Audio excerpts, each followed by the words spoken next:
What's going on, y'all? So listen. What's going on, y'all? So we back again for another episode review of Love and Marriage Huntsville. When I say I'm about to do this quick, because baby, girl, listen. This is season 5, or no, I should say season 6, episode 26. Whitlows stay, Whitlows go. Baby, I don't. We need all of this for this to happen, okay? Anyway, we get up into the episode. I apologize. First of all, it's a little bit later. I had to get my workout in, okay? Like, I'm still working on myself, you know. Put that to the side for a second. Put the show. I really am still working on myself, okay? I don't know. I be doing little stuff. Did get a little sidetracked. I don't know. I just feel like I need to ramp it up a little bit more. It's just been a really off couple of month or so, as you guys already know. I will make a video about that whole situation eventually, because we got some things settled finally, you know. But I'm trying to get myself back on track because, you know, I do want to get. I really want to lose to the point where I can actually see and feel it, you know, and not have to doubt it and ask other people, you know, do it look like I'm losing weight or do it look like I'm gaining? Because I don't know, you know, but hey, it is what it is. But at least I'm trying. All right. And no, I don't want surgery. So don't even put that out there. Moving on from that, let's just get up into this video, girl. We pick up where we left off with this whole situation. Girl, I was on that bike, baby. Woo, my legs felt like jelly, girl. Okay, and I got this step or two. Oh my goodness. I shouldn't be on TikTok because it made me go on Amazon and try to look for some steppers or whatever. And I got one and I've been doing it. And baby, when I tell you, if anything's gonna be good on me, these calves and these thighs gonna be toned in the look, okay, after being on that thing. But anyway, back to the episode. This is how insignificant the episode is, okay? Especially starting off with Tiffany coming over there with baby Ace to talk to Kiki. She did that just so that, you know, just in case something pop off, Kiki won't, you know, reach over and touch her. Okay.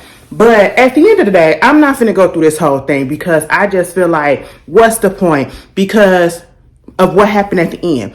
And I just don't understand, how do you judge somebody just because of the relationship that they got with a family member that you don't know the ins and out of? And that's basically what Tiffany is coming from. Tiffany can say that Kiki did this, Kiki did that, but what we're really seeing is what you're doing. Okay, we see more so of you throwing shots than we see of Kiki throwing shots. We see her receiving them, and we see her throwing them back at you when you throw them at her. At least that's how I've been seeing it. You know, some of y'all may see it different, but that's how I've been seeing it. Tiffany been messy ever since she came on this show. Okay. And the fact that she was saying some of the stuff up in her confessional when it was talking about when they was in the midst of having this little conversation, she didn't really want to be there. Okay. She just wanted to be at home. She was really there because she was probably contractually obligated to fulfill this scene, this last scene that she had to do. Okay. Because at the end of the day, I don't care what she said to her husband. She don't like Kiki, and that's fine. That is 100% fine. But the reason why she don't like Kiki and the reason why she judging Kiki is off of the fact that, you know, Kiki never done anything physically to her, verbally to her, besides the fact when they got into it and she said, at least I know my daddy. That's probably the worst thing that Kiki said to that girl. But at the same time, I wasn't mad at it, okay? Just because I don't like Tiffany. It is what it is, bitch.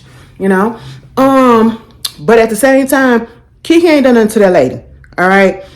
Tiffany didn't even bother to try to get to know Kiki and who she really was. You know what I'm saying? Before she automatically started judging her. And that's what happened. I don't know, like, I hate to put this out there because I say this a lot. I say this on some videos.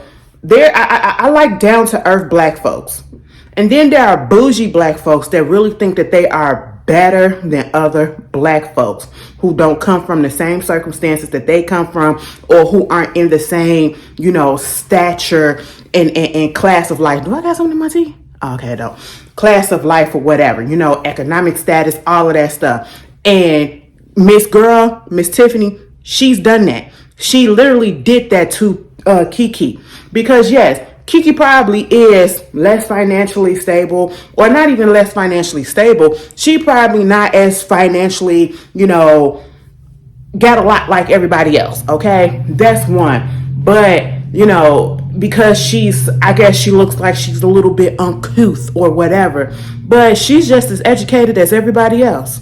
Okay? And I just feel like everybody has some issues in their life. And Kiki is the only one at this moment getting heavily judged for her past mistakes. You know what I'm saying? And I feel like that's wrong. And I know we said something about her and her drug usage and all of this stuff or whatever. And that's why I will continue to say, I feel like it wasn't the right move for Kiki to come on the show. Yes, you can come on the show and bring awareness or whatever, but at the same time, it's not working in her favor, because now people looking at you and knowing all of your business and the fact that you was on drugs, and they can use that against you, and seeing how you act on the show or how you're being portrayed and all of this stuff. And I'm just like, you know what, Tiffany, like Kiki said, you was judging her because of the relationship that she had with her cousin, but yet you don't know the full details of the things that was done to each other. You only taking up for Tisha because you know Tisha, and you looked at Kiki as an outsider coming in as a threat to, come at your friend. That's fine, but again, do not get involved in family business. That's what it was, and you was judging her, and that's what Kiki put it out there. I ain't even gonna go through all of that stuff because that's the only thing that I really picked up from the whole conversation, because I just felt like it was BS. Alright, but they gonna be cool. They gonna try to be cool or whatever, because Kiki said she never had a problem with the girl. She actually liked her at one point, but now, anyway, I don't even feel like going into it so deeply because the bitch ain't finna be on the show no more. She ain't finna be on the show no more. The end of the episode, when Tiffany gets home, we finally see Big Lou. Baby, Big Lou been in this second half for 3 or 4 episodes, and it was real quick, okay? Real quick. We on episode 27. I just knew as soon as she had that baby, he was just out of the picture. At the end of the day, he didn't want this baby, okay? He only did it for Tiffany because she kept on nagging him. And he was telling her all of the stuff, and no shade. If she wanted the baby, that's fine. But at the same time, he was trying to make her see, like, it's not going to be a walk in the park, okay? You're at a different age. You're at an older age. And not saying that that's a bad thing, but you're not the same young person that you were in your 20s or whatever when you had your first child, where you were a spring chicken and you really wasn't doing anything, as much as you are now with the work and everything else that you're doing. You probably didn't have that much responsibility at the time, and now you wait until you get probably in your 30s. I'm pretty sure she's in her 30s now, and you want to have this baby because of something that you feel is missing. That's what I felt like it was. She, instead of just going to freaking therapy, couples therapy, and figuring out what's going on, and instead of being up in everybody else's business, figure your stuff out. That's just what I felt, and so you got that going on. You had a baby, and then you wound up getting postpartum depression. She winds up getting postpartum depression, wasn't expecting to get it because she didn't have it with her first child. You probably did, but you just didn't know. But then again, you probably didn't. And so at the same time, she was like, well, since I didn't get it the first time, well, hell, I wouldn't think I would get it this time. And she was in denial. She'd been in denial this whole time about her having postpartum.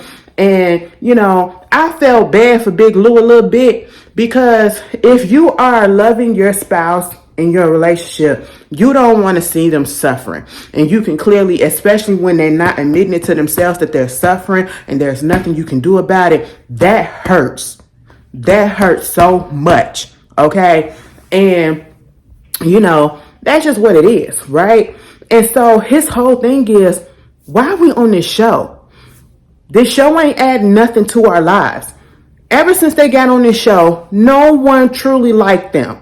And it wasn't even Big Lou. Well, Big Lou kind of redeemed himself for me because, yeah, he was able to talk to the boys and the men or whatever. They told him about himself a little bit. You come off a little bit judgmental or whatever. You come off like you everybody therapist and you know this and you know how to do this and do that and boo, boo, boo. Like you the expert in this and all that. And then it's like he calmed that down. So I didn't have a problem with him, right? Meanwhile, you get Tiffany, she's still doing the same judgmental, shady ass shit that she been doing, messy. And like Stormy said, she likes to be shady, but she just it's like either she likes to be shady, but she don't like the confrontation that comes with it. Okay, that's just what it is. You know what I'm saying? And so basically, she's going through postpartum. You know, girl, they off the show. That's all I can say. All right, you know, and it just goes back because they did talk about the backlash that they was getting and all that stuff, and they wasn't built to. They were not built for reality TV. That's just what it is. They were not built for reality TV. If we was looking for a villain, Tiffany could have been a villain, but she don't know how to do it right. And that's just what it was. She failed at her job, okay? If you ask me. She brought unnecessary drama that didn't really make sense.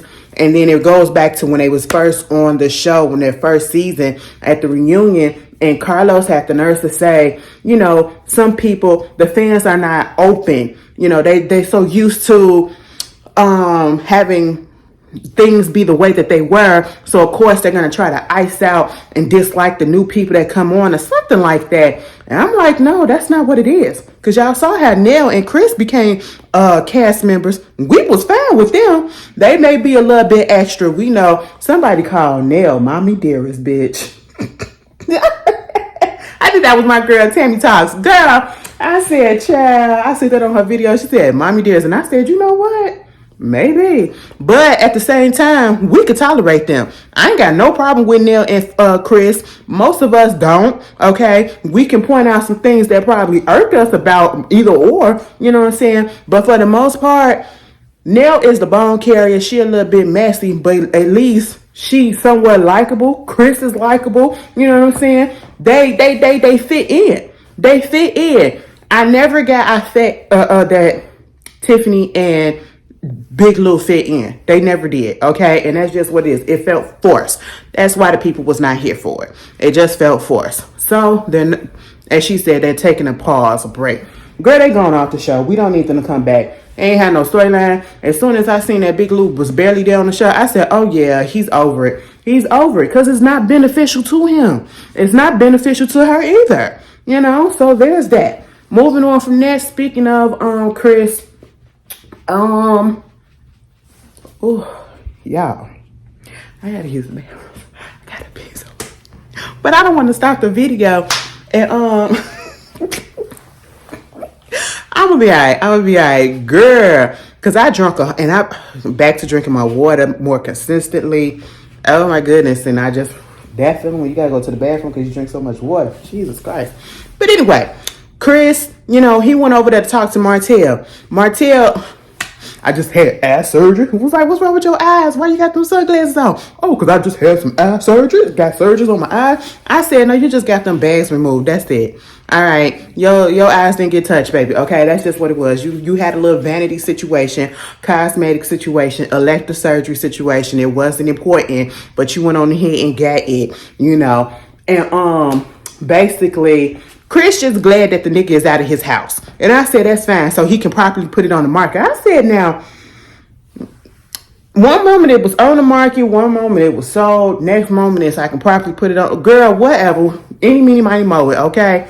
He out the door, you know? So they in a new place. They get to talking about the whole situation of Nell. And this is the part that irks me about Martell, and I'm not finna get too deep into it because we didn't say the same thing over and over again. Baby, let me tell you something. I'm sorry to say this, but Tiffany, and you can call it what you wanted, Tiffany was being very much a Karen ever since she came on the show. The way that she did that thing with Kimmy and Maurice Jr., you know, that whole situation, the whole situation with Kiki, probably some other situation, she's been a Karen. Okay, that's just what it was. Oh yeah, the situation with Martell and Sheree and all that stuff being all up in the bed, she been caring. So that's get her ass off the show. Anyway, but what's her name? Yeah, they was talking about that whole situation with Nell and you know, Martell when they had their little confrontation and all that stuff. And Chris was just basically like, what you say to my wife? And was like, I mean, I ain't gonna say nothing, you know, I'm just saying, you know. me and her, she got a little temper. She could be a little disrespectful. And I was like, what you mean she was being disrespectful? Do you mean she was being disrespectful, or do you mean she was being truthful? And I said, ding, ding, ding. I was like, all right, Chris, I like that. Because I said, oh, okay, disrespectful or truthful. She was being truthful, and he couldn't take it, okay? He is so used to, or he wants in his mind for a woman, and it ain't even, and you don't tell me, oh, it ain't got to be a woman. It's for a woman, because this is who we always talking to about, a woman to basically know her place. That's what it is. I don't even know if he said that yet, but that's basically what he's about to say. Okay, eventually he's going to say, you need to know your place, all right? And your place is underneath the man, you know what I'm saying? You don't need to be talking to me this way. You don't need to be voicing your opinion. You don't need to be voicing the truth. You don't need to be voicing facts. Whatever I say, go. That's basically how it is. And if you do voice your opinion, if you do voice the truth, if you do voice facts, it should be disrespectful. And it was like, you can't be overly disrespectful, and that's basically what Nell was doing to him. I said, baby, you were being more disrespectful. If you want to say that, you were being more disrespectful to her. You was hollering at her, or your voice, I ain't gonna say hollering, your voice was getting elevated at her on her own property, okay? You came over there in your feelings, you know?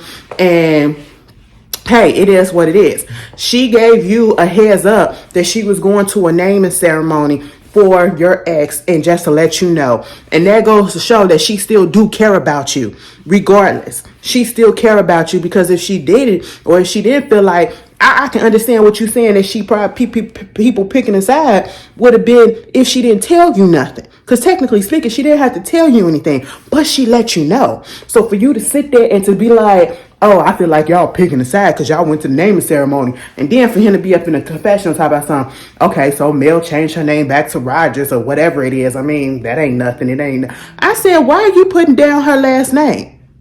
And then gonna act like he ain't know what the name was when he was talking to Fletcher. And I'm just sitting here, why are you putting down Rogers? Okay, because the person that made the Holt's name, which is your name that was given to you at birth, we ain't know nothing about that shit.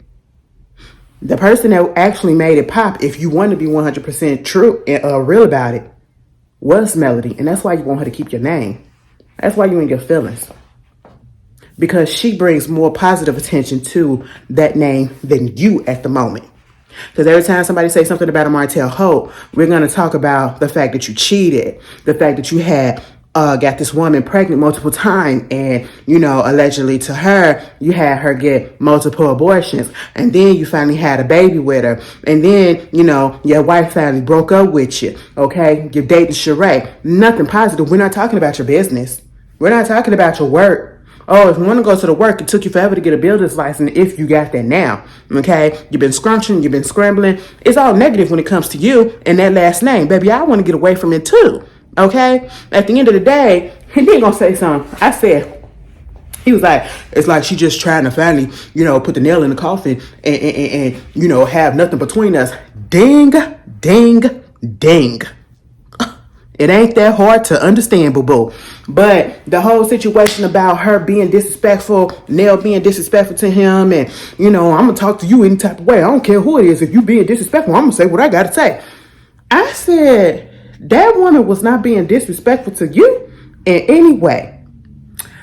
The thing of it is, because you're so misogynistic, you're so goddamn sexist, you're so fucking moronic, okay? You're so ignorant.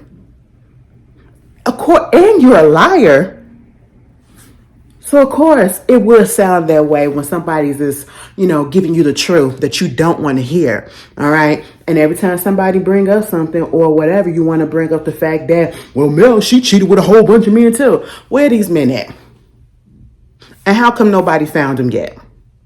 They found your misdeeds. No, they dug it all the way up. And they found that girl.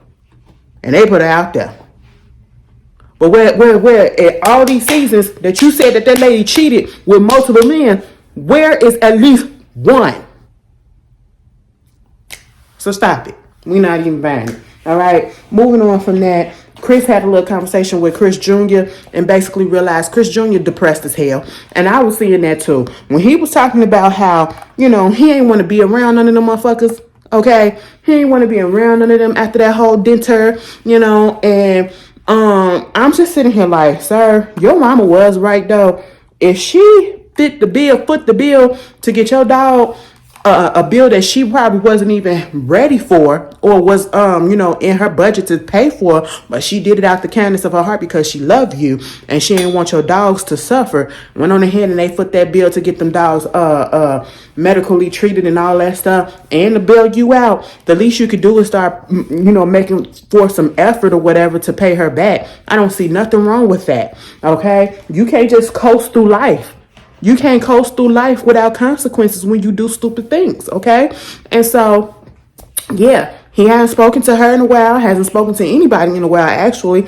And he was just saying how, he don't talk to nobody about his issues. And he just gets up and he goes to some place. I couldn't understand what they said. I didn't bother to rewind it. By himself, and it'd be like 2 o'clock, 3 o'clock in the morning. I said, girl, 2 o'clock, 3 o'clock in the morning, but what you doing? And it was like, the daddy said, what do you do when you sleep? He said, I hardly sleep. And I said, yeah, I understand that because been there, done that. Probably going through it again. Hopefully I'm not, but I feel a little way. Okay. Yeah. And Chris, he has a history of depression as well. And so, he was just like, and I did love this part where he said, I will be here for you for anything. I will never neglect my child. If you need some help, I will stop whatever it is that I'm doing, and work comes first. Oh, I mean, not work comes first, but my kids come first. I'll stop whatever I'm doing, and then for the son to say, yeah, I think I might get some counseling. I said, there you go. There you go. That made me happy when you come to your own conclusion like that. And then we get this insignificant scene to me with Tisha and Tisha and Kimmy going to get their coochie sting, okay, a yoni sting. And Tisha, girl, she said she was sick and throwing up and feeling type of ways and bloated and gaining weight. She do a pregnancy test. She not pregnant. Kimmy said, girl, first of all, I thought more so had a vasectomy. She said, truth be told, I'm pretty sure the vasectomies can reverse itself if it's not done right. It happens. Oh, Lord, I couldn't hold it. I had to go to the girl. Somebody gonna be like, Ashley, there's too much information. I don't give a damn, baby. We all got to pee sometimes. But anyway, yeah, so basically, she ain't pregnant, thank goodness. But Marceau, he suggested that they probably need to go to counseling because she was like, it's some stuff going on with her that she don't understand. She asking the kids, is she being a little bit meaner than usual? Because she feel like she was. And they said, yeah, mama, you are. And she getting in her mind that maybe she wants to go back to being a stay-at-home mama. Okay, and I said, oh no, so you finna prove Marceau's point that you need to just stay home? Ew, but I get it. She feeling overwhelmed. She's feeling overwhelmed. That's just basically what's going on. And for Marceau to say that they need to go to counseling, I said, what? All right. And I feel the way she said when she was like, she don't want to have no more stuff when they get together. And she better want to come together because y'all all just going to keep on talking about Kiki. It's over. It's done with. Ain't nothing else to talk about. And just because I was ignoring you at that thing don't mean that you're supposed to do what you did. And she is 100% correct. I don't care what nobody say. Just because somebody ignoring you, you don't throw nothing on them. Okay? That just make the issue worse than what it is. And then the whole situation about Kimmy told her that Mel felt like she felt some way about her because of the whole meeting for the Black Expo, and she was like, no, I don't feel anything about her. Like, it's nothing negative and ain't nothing to do with her. Because, when we was at the barbecue the last time we saw each other, we was kicking it and kicking all the time. I said, oh, okay. She just going through everybody going through a life crisis right now. Change of, coming to get to know each other, different phases in life and everything. And that's basically what was happening. But the Whitlows are gone, thank God. And everything else seems like it's all right. Y'all tell me how y'all felt about this episode, and I will see y'all later. Peace.